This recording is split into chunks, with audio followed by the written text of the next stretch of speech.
me most concerned about the 44th President Barack Obama is that I've never seen in United States politics in our history someone being called world president, messianic leader, our savior. When the corporate press is behind somebody like this, look out. Congressman Ron Paul joins us out of the gates for his analysis, his breakdown. The congressman from Texas, of course, a presidential candidate who sent shockwaves through the political system, the controlled left-right paradigm, is with us for the next 20 minutes to break down what we're facing. Congressman, are you feeling the dread that many of us are feeling right now?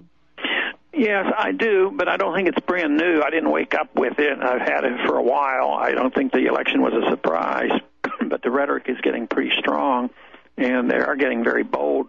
I think McCain was obviously backup candidate in case something happened where Obama didn't win. They'd have been okay. They'd have been satisfied with McCain.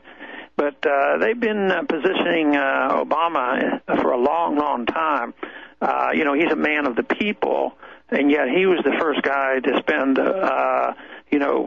more money than anybody else. He probably spent more money than everybody else put together in these last 2 years, and that was, on the books it's about $750 million. But when you look at all the free stuff and you look at all the things that have gone on in the last 3 or 4 years, I consider the fact that he's probably had a $2 billion campaign.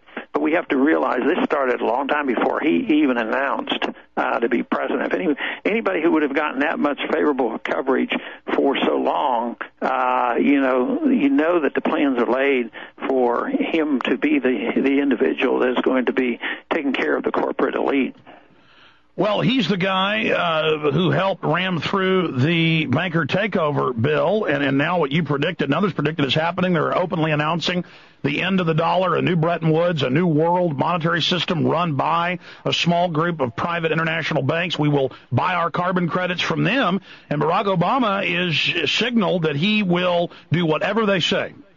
Yep, and I think there's no doubt about that. He wouldn't be there if he didn't toe the line.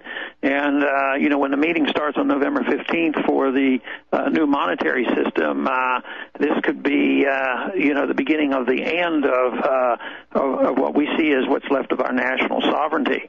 I don't know how long it will take for their announcement. I guess the meeting starts on November 15th, and it won't be November 16th. I think it'll be a little while before the announcement is made and before we fully understand it. But I think the fact that the markets are relatively calm right now and the dollar has not totally crashed is all being orchestrated by all the central banks. The message is out that the dollar is doomed. They can't keep doing it. But I think temporarily they've been able to hold it together, but something has to give. And it's on the business news station now. It's not just your radio show and others talking about it. I was watching a business station yesterday, and they were very, very up. Stiglitz was on. I guess you've heard of that guy. He was on very much bragging about this thing, about a new world reserve currency and world regulations. That means world government, and it looks like it's coming rather rapidly right now. That's right. We played the clip yesterday. He said over the banks, over the stocks, over every nation, a trilateral world currency, everything the Trilateral Commission announced in the 70s, everything we warned people about, and Obama is saying he's going to give us change.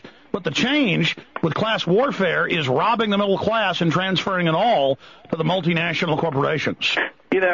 I guess you heard a statement by Sarkozy from France. He said that we want to reform capitalism. But our president, came right back, and he says he's all for this world summit, but only on one condition, that we not tamper with the free market system. I thought, and people believe this stuff.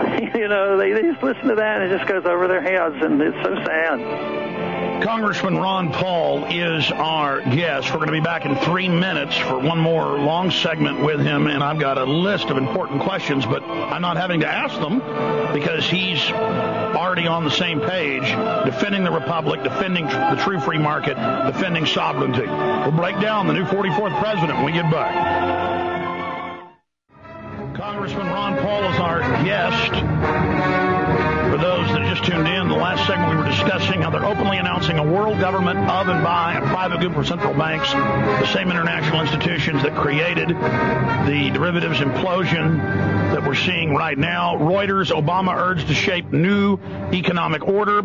Biden, in the last week, his running mate, the new vice president-elect, has called for world government twice last week and a new world order. Everything we told you decades ago, you are now seeing it. So they move out the old puppet Bush.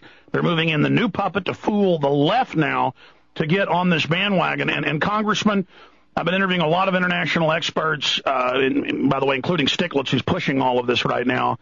And they are saying, yes, the big announcement that Powell's talking about on the 21st or 22nd of January will be devaluing the dollar and basically announcing a new economic order run by the very people that orchestrated all of this.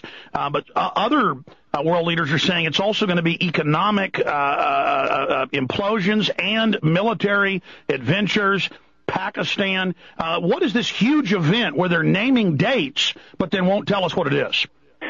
Well, they're just getting us prepared, and they are doing the planning, and they're in charge.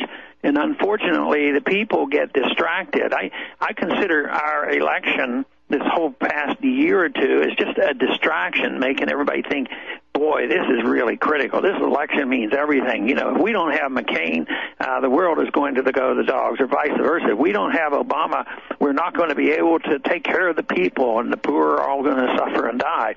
And it's all orchestrated to people, so people are misdirected from the important issues of war and peace and money and the Federal Reserve and the business cycle and all these calamities that are going on. So they don't want us to know, and by the time we do know and figure it out, then it's so hard to reverse the trend. You know, it's sort of like the Patriot Act should have been defeated before we passed it. Once it's passed, it's really tough to repeal laws like that. Congressman Powell is saying the 21st, the 22nd. Others are naming that date. You're there at the Hill. You're closer to the inside of the actual workings of power than the general public is. Have you heard anybody who has inside knowledge about what the crisis is, or is it going to be the announcement of the New World Order? Well, I think it's going to be an announcement of a new monetary order, and they'll probably make it sound as very limited. They're not going to say this is world government, even though if you control the world money and you control the military, which they do indirectly, they do control the world. They're mainly interested in controlling the money and natural resources.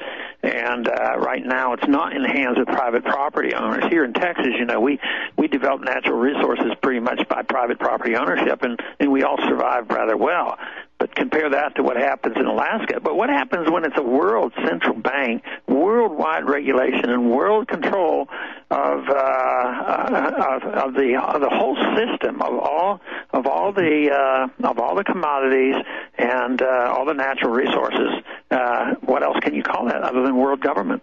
And it's going to be controlled by the very financial institutions that orchestrated the controlled crisis. And they're openly saying, for those that don't know, and I'd like the Congressman to comment on this, but these IMF and World Bank chiefs, the head of the International Bank of Settlements, Treasury secretaries, others, Fed chairmen, are saying that we will pay different stock taxes, different derivatives taxes, different taxes on the stock market transactions, and there's going to be world carbon taxes that you buy from this group of banks. I mean, that is total control, and as Barack Obama said, he's going to bankrupt the coal industry that gives us 49% of our power. This is the neo-feudal model. Yep, it is. It's indirect control. They're not going to own the coal mines, but and the coal processes. What they do is just tax you, and they can control us.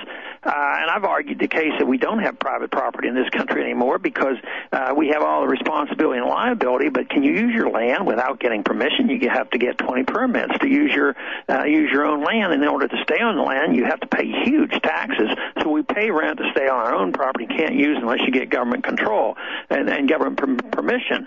But here now, the permission isn't going to just come from Austin or just come from Washington. Now we're going to have to go to La Hague or wherever they control things. And the big thing here is it slows things up so much. I imagine a few of them think that they'll be able to manage this and we'll be able to help take care of everybody, but obviously that isn't the case. They're going to make this world a lot poorer. So Obama is the Pied Piper after 8 years of George Bush and all of his New World Order policies to lead America into the New World Order. That's why Newsweek's calling him the president of the world. They're calling him that in British and German and French newspapers.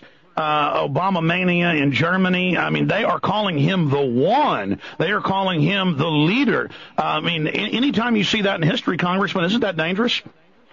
I mean, that means not only dangerous, but maybe we have crossed the Rubicon. You know, maybe it's going to be very difficult.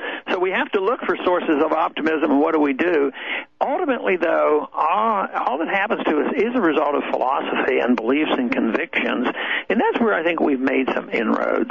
You know, in spite of the shortcomings of our campaign, I think we made some inroads in calling attention to a lot of people in this country the importance of monetary policy, the importance of the central bank, the importance of how government causes so much problem. It's just that we're in the minority. That's right. Your campaign covered all the issues that are now unfolding center stage on the world.